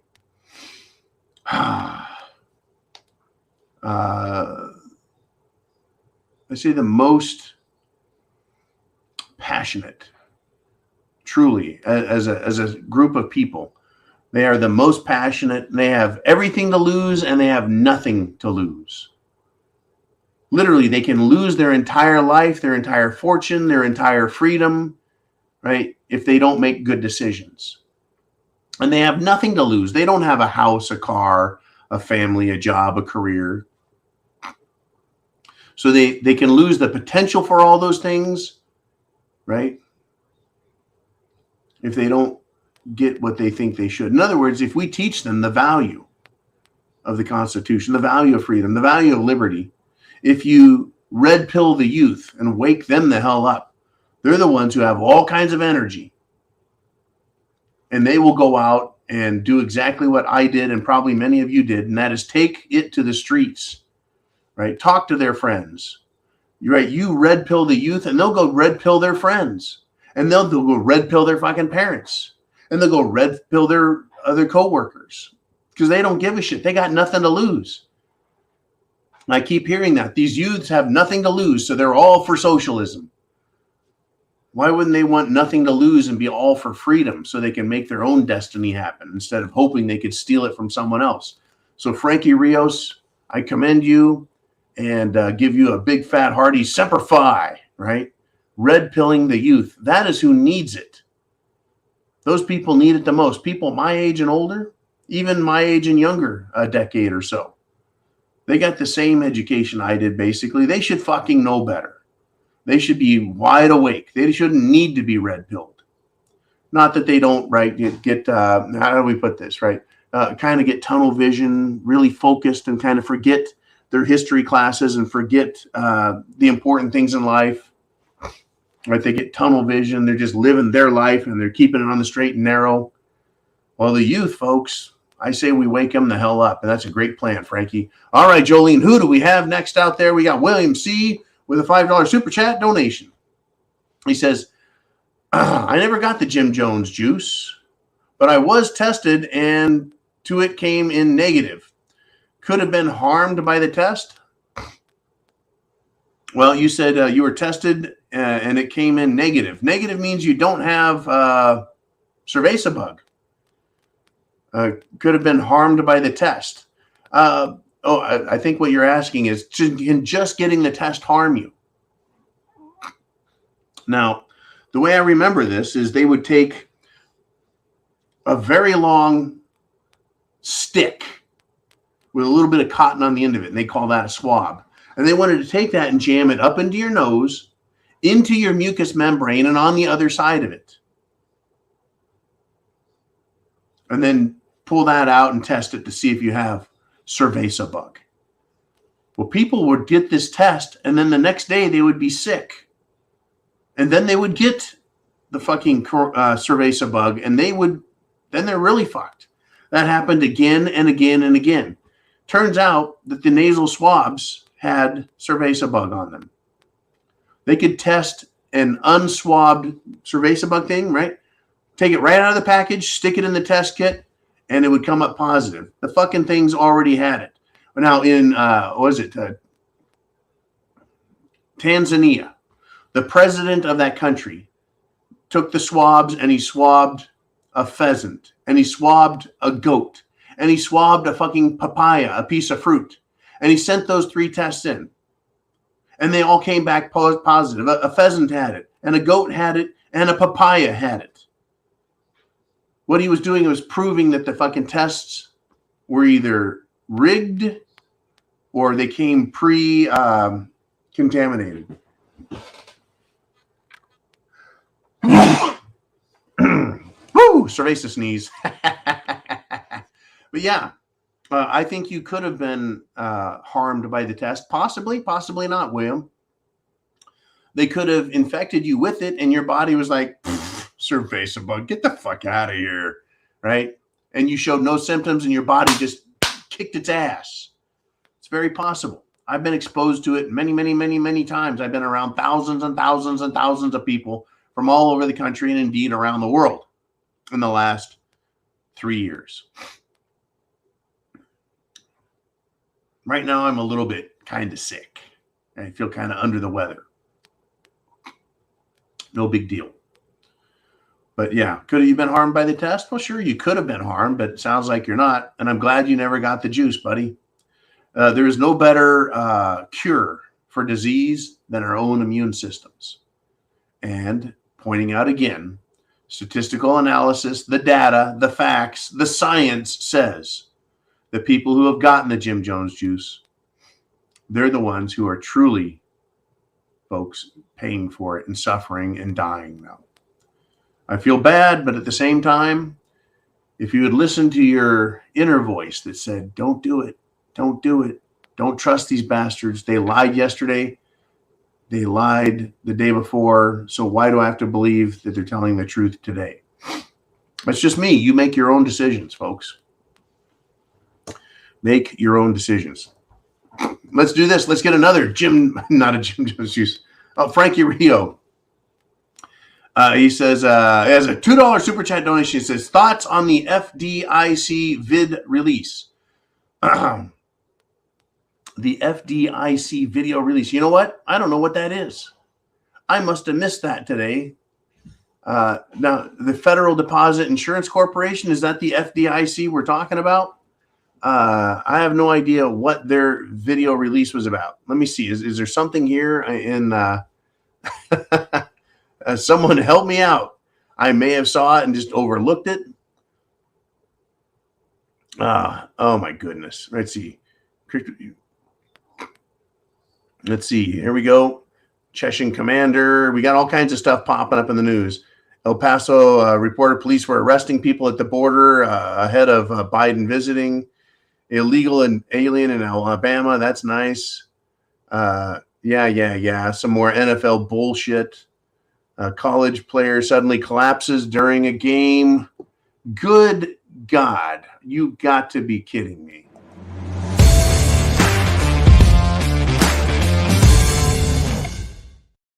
Frankie, I don't mean to ignore your question. I don't know anything. Let's see. FDIC video talks about bank bail-ins and how they're going to do it. Thank you, Johnny Coathanger. That is an awful, awful, awful screen name. Okay. I know it's about bank bail-ins. Johnny Midas says that. Okay. You guys got me. You other Johnnies, you fucked this Johnny up. I know what he's talking about. And this has been part of the news cycle. And you and I, we've talked about this in the past. It wasn't put out in the mainstream media. But the last time the banks failed, right, the 2008, the big financial bank failure, they did what is called a bailout. The government says, hey, we'll take care of it. We're going to pay you billions and billions and even over $1 trillion. We'll make sure the banks don't fail. After that, they started saying, you know what? The government can't afford that. Instead, if the banks fail, we're going to do bail-ins, not bailouts, bail-ins. In other words, the banks could look to their depositors and they could say to the depositors, we're taking your money to pay our debts, the bank. And so what they had to do is change the way the language reads. Instead of you making a deposit and putting your money in a bank, they still take your money and call it a deposit, but it is no longer a deposit. It's not your money. Once you hand that envelope full of money to them, they take it and they put it in theirs, and it's called an unsecured loan. That is, every dollar, every deposit you make is now an unsecured loan to the bank. And they only give you money back because, well, you know, they're just being nice that way. But it's an unsecured loan. If they become insolvent, if the bank collapses, goes broke, belly up, right, busts, they can look to the deposits, that cash, right, from their depositors, their creditors, and just say, that's our money now. We're keeping it. No longer do we have to give it back to you.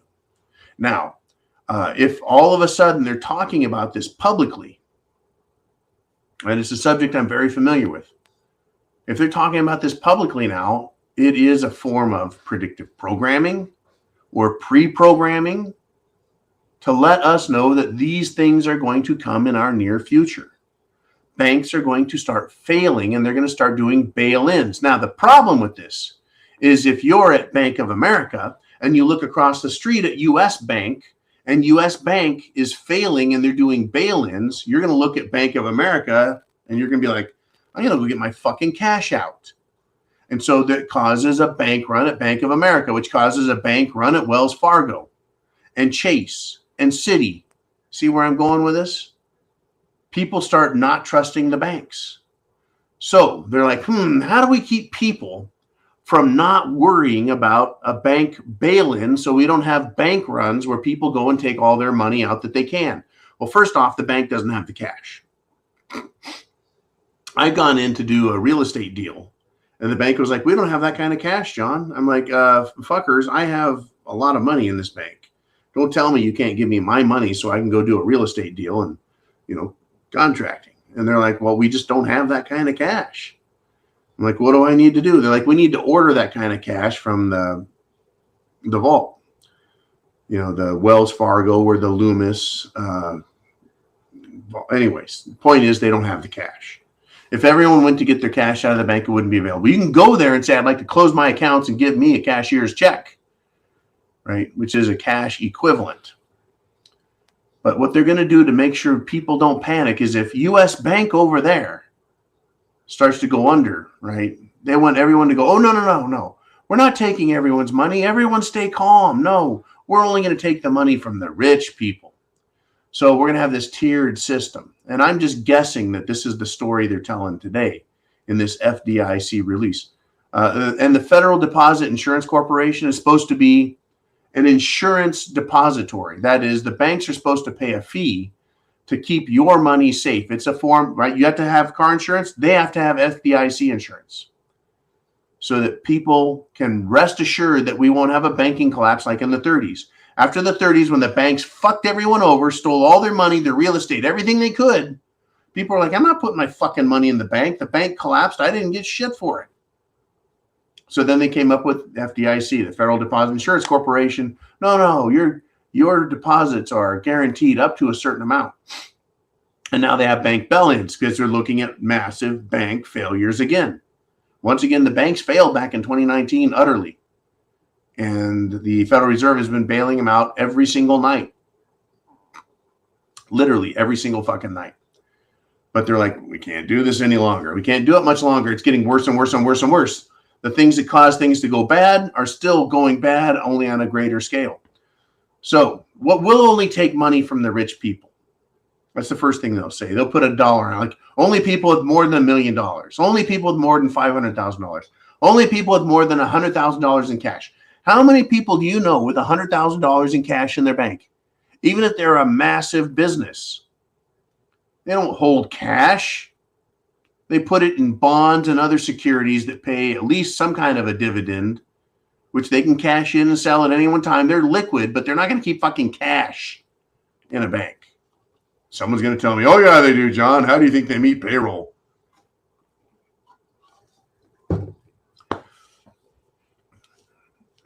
I'm talking on a basis of economy of scales. Right. A small business with 10 employees is not going to need or keep $100,000 in cash to pay their bills, right? To pay their employees. Now, taking this further. So the bank says, we're only going to take people who have a little bit of money that they have, $100,000, and then it'll drop it to 50. And then be like, yeah, I mean, at this state in this time, who has $10,000 in the bank? I don't. I can make that claim very safely. But the point is they want everyone to stay calm.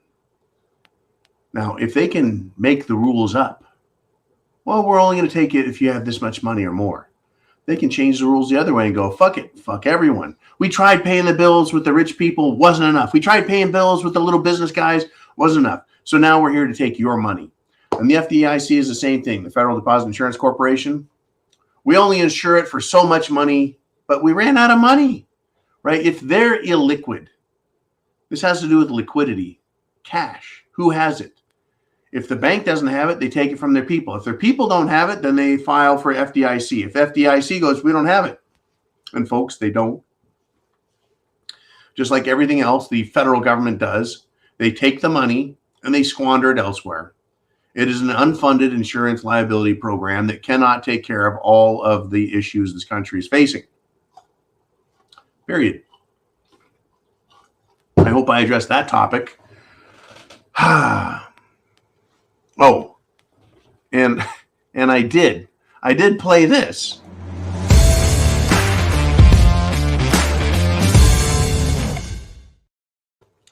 Oh, yeah. College basketball player suddenly collapses during a game. Super athlete.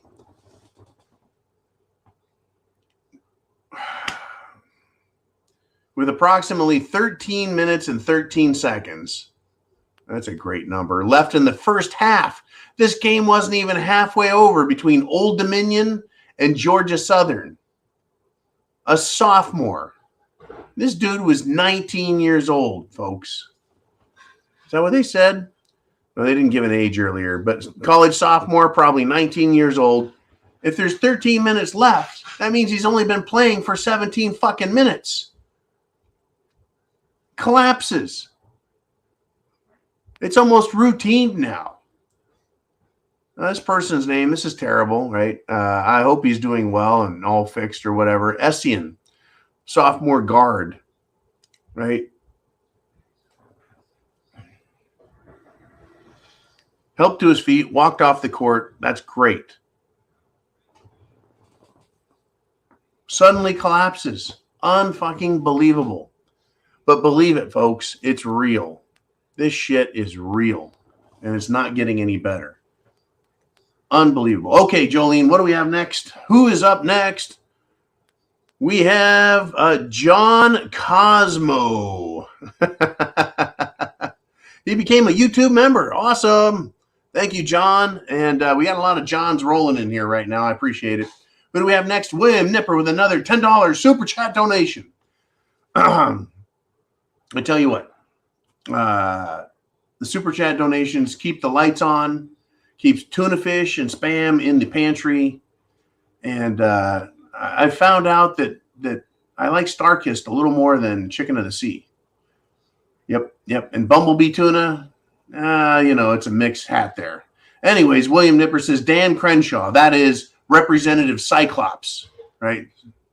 That guy is a traitor. He's for red flag laws. In my opinion, he has violated his oath, which was to defend the country against all enemies, foreign and domestic, to uphold the Constitution, serve his people, et cetera, et cetera. I think he is a traitor. At the very least, he is a derelict of his duty. He's failed in his office, and he should be thrown out of office. I don't like the guy at all. Plus, he attacked a little girl who made him look stupid. What a coward. What a POS. All right. Let us move on. Thank you again, William. I appreciate all your great support. And I want to also thank everybody for their behind-the-scenes great support. There's so many of you. So many. It's unbelievable. And then we have people who are doing the Prepper Coach with John. I get to meet Michael tomorrow night and spend an hour with Michael discussing his views, what's going on, and maybe even offer some of my help if it's needed at all. But certainly I'm meeting a lot of different people and having some great conversations with the you have to go to the preparemind.club for that and sign up there for Prepper Coach with John. It's a lot of fun. It takes a lot of time, but I think there's a lot of value in it. Anyways, Jolene, I think we got one more super chat donation as we got 10 minutes left in our typical 2-hour. Oh, good God. It's Bonnie Blue 2A back again. Okay, Bonnie. Once again, any donation, $50 or more, buys me a Glenlivet 18. And, I tell you, this is good for the old lower back pain. I tell you. Thank you, Bonnie.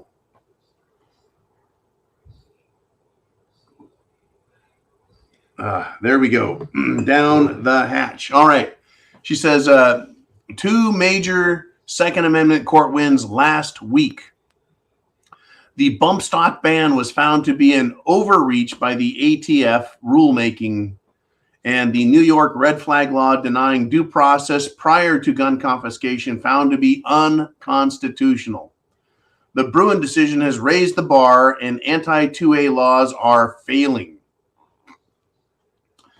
Thank you very much, Bonnie Blue, for bringing this to everyone's attention. I know your name here, Bonnie Blue 2A. That's the Second Amendment.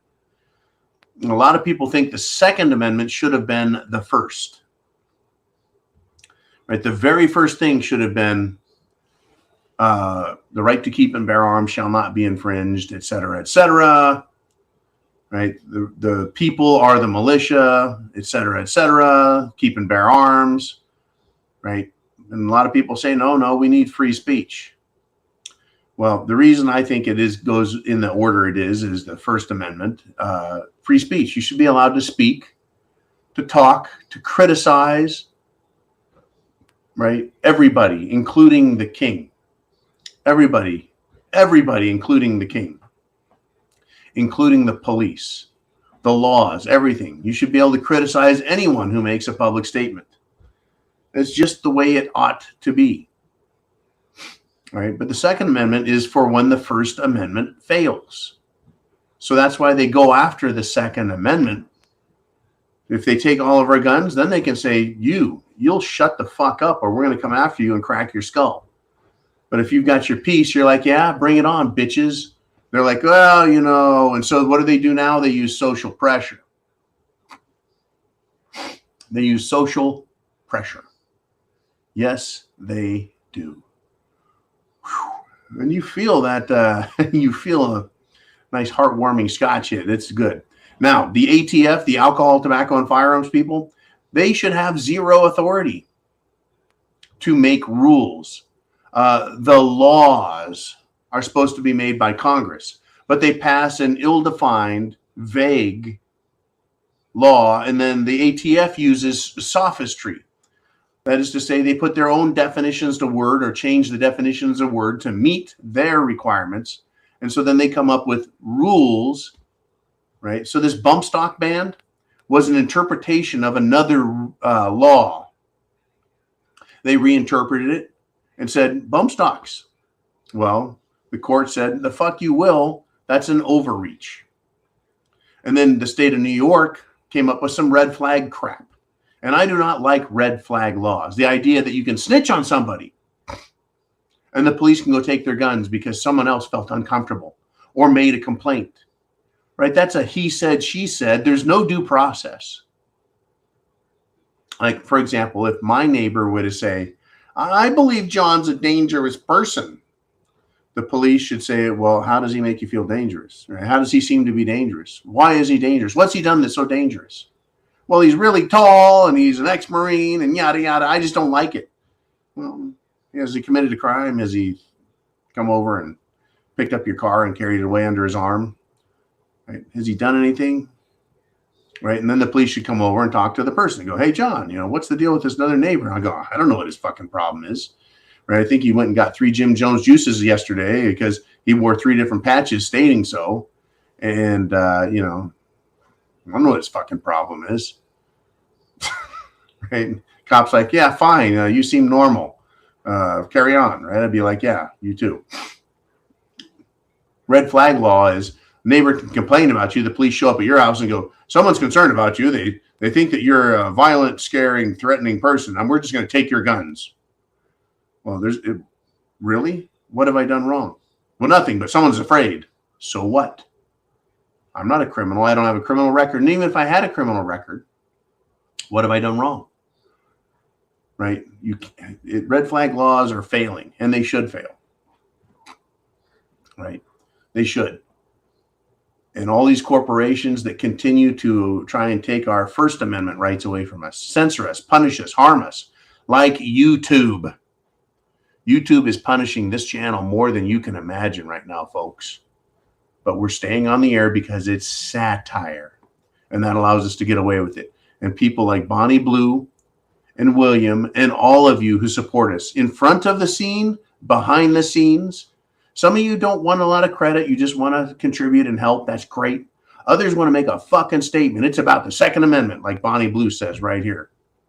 So thank you very much. And I hope all is well in your area of the country and that your family's well, safe. And I wish peace to you. Peace for everybody. But folks, when others won't respect your peace, then you need your own peace. Right? You need food, water, shelter, clothing, medicine, and a peace of mind. Self-defense. Thank you so much, Bonnie Blue. Jolene's behind the scenes, always working hard. And Uman is behind the scenes, always working hard. And Fishman did a $5 super chat donation. And he says, hope you're doing well, sir. I was wondering if you saw that video of Tom Hanks calling a little girl sexy. That's sicko. Yeah, the other day, it was probably Friday night, I saw Tom Hanks, who's looking rather old. I know he's a lot older than me. I've watched that man's career, right? When he did comedies, ridiculous comedies like Bachelor Party and Splash, and then he got more serious and this and that. But, you know, all of these Hollywood types, they seem to be rather a bunch of sickos. They really do. And Tom Hanks has been accused of by, shall we say, people who don't have any evidence, or maybe they have evidence, but that evidence has been withheld, hidden, you know, removed, etc. Calling a little girl sexy. Why? Why the fuck would he do that? Knowing the, shall we say, atmosphere in which Hollywood is being sphered. The atmosphere in which Hollywood is being viewed. The scotch is working good. We're watching them very closely. They know it. And you would think they would be more careful, but instead they throw it in our faces. Folks, they're in trouble. The whole lot of them. Thank you, Jolene. The whole lot of them are in trouble. Disney World, the Disney Corporation in the state of Florida, they're in big fucking trouble. They pushed and they pushed and they pushed. And they basically got slapped. They got slapped down, and now the state of Florida is going after them for their bullshit. And they deserve it, right?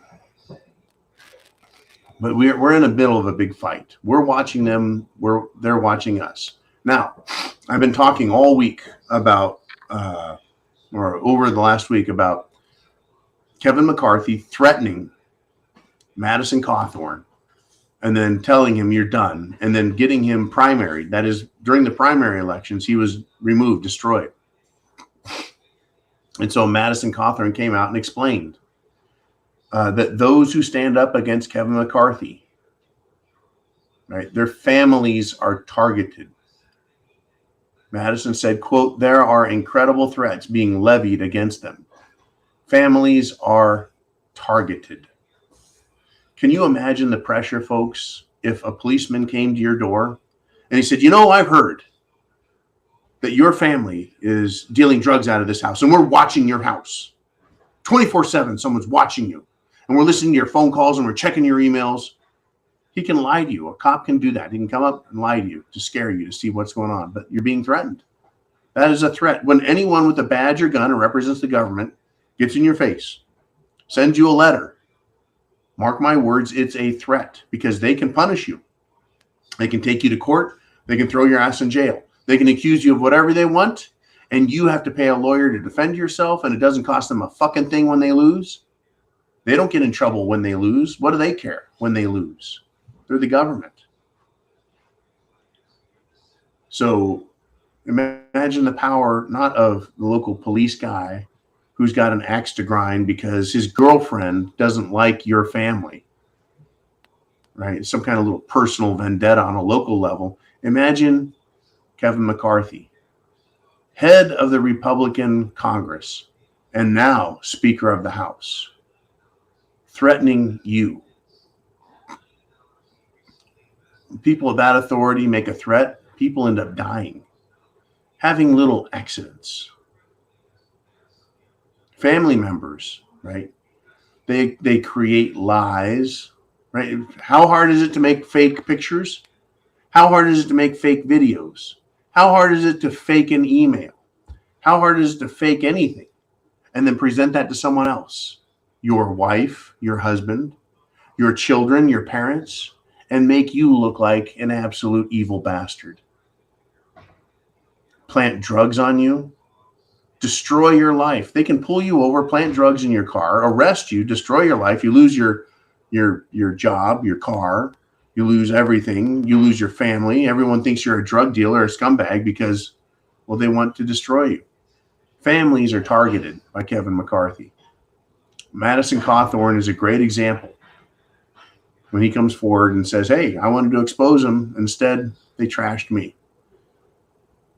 What's going on, folks, is not small potatoes. It is SHTF. It is the end of America as you and I know it. And you best be prepared.